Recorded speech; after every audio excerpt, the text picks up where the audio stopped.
I'm just going to go for this one because you asked if anyone else could come up with another explanation. So a real explanation could be that grave robbers came along, robbed the body, and the disciples and family in grief acted out and made stuff up. Yeah, interesting question.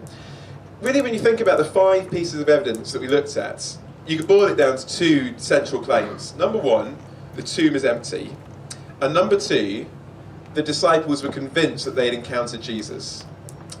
One without the other wouldn't have been enough.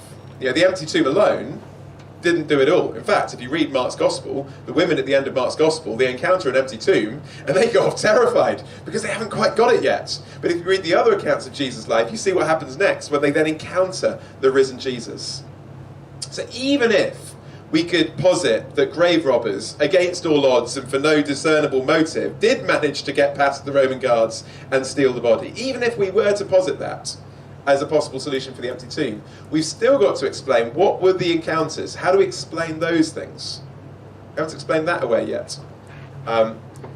Because these disciples were absolutely convinced that Jesus was alive. And they said that they had encountered him. Not just an empty tomb, but they'd encountered Jesus. So how do we make sense of that?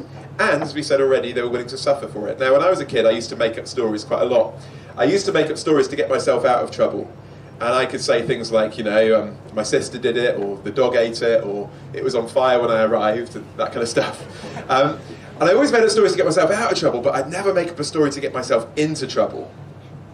So you don't do that kind of thing, do you? Why would the disciples make up this story of encountering the risen Jesus, given how much trouble it got them into? Yes, they were in grief. But it wasn't exactly like, you know, believing in the risen Jesus, if it was just a corpse or a stolen body, was going to change things. That just compounded the problems in some ways, didn't it, physically? So we've got to ask, what about the empty tomb? But also, what about the appearances of Jesus? We've got to make sense of both.